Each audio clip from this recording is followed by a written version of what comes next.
Hi guys, as e dey hot, Dr. Abati don give NNPP presidential candidate Rabiu Kwankwaso woto as he tok in Chatham House on Wednesday. He said the Labour Party was built in ethnicity, religion, social media hype, that is more qualified than Mr. Peter Obi to be the president of Nigeria.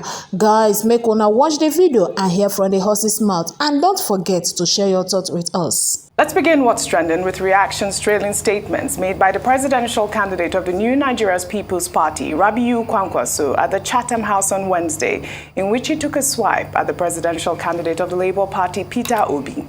The former Kano State governor, while speaking at the Policy Institute, said that he withdrew from the discussion of alliance with the Labour Party because the party was built on ethnicity and religion and was carried away by the media hype, adding that he is more qualified than Peter Obi to become the next president of Nigeria. Citing his qualifications, the NNPP flag bearer also stated that he is ready for a discussion with any presidential candidate who has better qualifications than he does.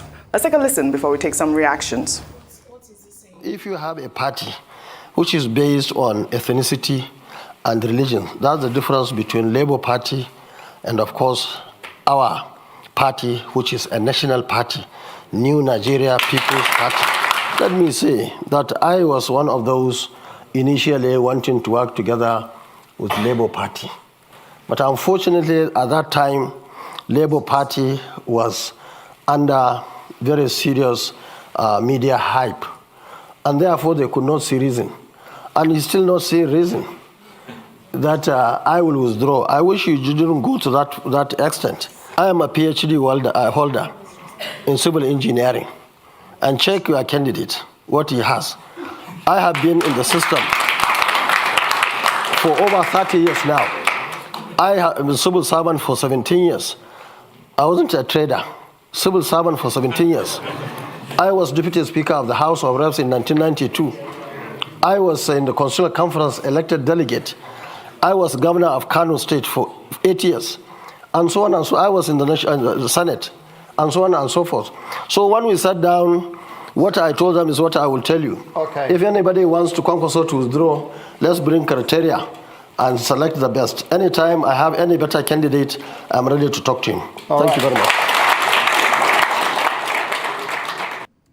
Well, all right, let's take some tweets.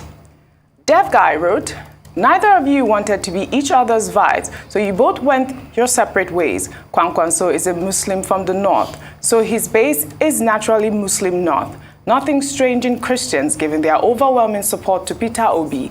How many times has this man visited the South to campaign?" Well, Onishi wrote, "One smart move Peter Obi made was to leave PDP, but the smartest move he made was to go without Kwankwaso. Kwankwaso showed his hatred for Peter Obi by disparaging him, his party, and his tribe.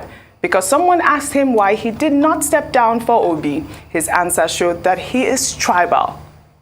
Well, another Twitter user there goes, "If Peter Obi didn't come into play, if he accepted defeat at PDP and didn't push forward, there would have been 3 top Muslim candidates, Tinubu, Atiku, and Kwankwaso.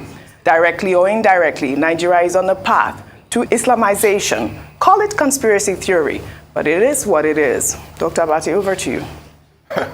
Okay, let's try to break down, the points made by Dr. Rabiu Kwankwaso at Chatham House. I had written a piece talking about Chatham House and the real colonization of Nigeria, so I will not go into that. But let's look at some of the issues he raised.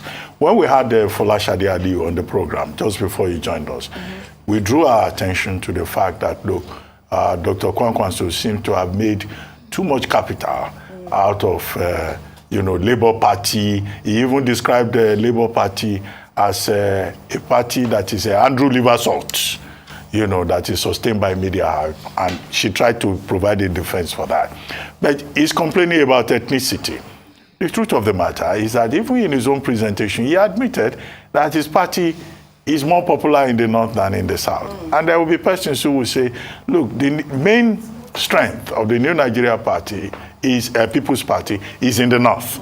So if he says the Labour Party is strong, has some inroad in the southeast, this same argument can be made for his party. Now, he said the Labour Party that he's a PhD holder in civil engineering. He's not a trader. Well, I don't think it's fair to put anybody down as a trader. I'll come to think about PhD. I don't know when Dr. Kwankwaso got his own PhD. I got mine 32 years ago, in 1990. But the argument about having a PhD conferring upon you leadership qualities is wrong. They tried it in Mexico between 1984 and maybe 1998. They had this set of, PhD economics. All of them, they have PhD either from Harvard or from Yale. Okay, and in economics, they became president one after the other. Salinas, Zedillo, and Golinas. These were PhD Harvard. No, they could not rescue Mexico. In fact, the PhD holders ran the country down. So you need something more than a PhD to be able to provide leadership. So Mr. Peter Obi was dismissed as a trader, and people say that a lot. But look, he's a university graduate. He's not just a university graduate, he's a very well-educated person. I've mentioned on this program before that this is a guy, who has been in some of the top universities abroad, developing himself. I was in the same class with him in Oxford, Said Business School, and he was an asset to the class. From there, he went to Harvard to go and do another course. From there, he went to Switzerland to do another course. So there's nothing wrong in being a trader. In fact, maybe, having trading skills, could even be an advantage. So this is why we keep making the point that, look, focus on your own issues. You don't need to put other candidates down or engage in the politics of abuse. Anyway, I'm not defending Peter Obi. I'm just speaking out of what I know.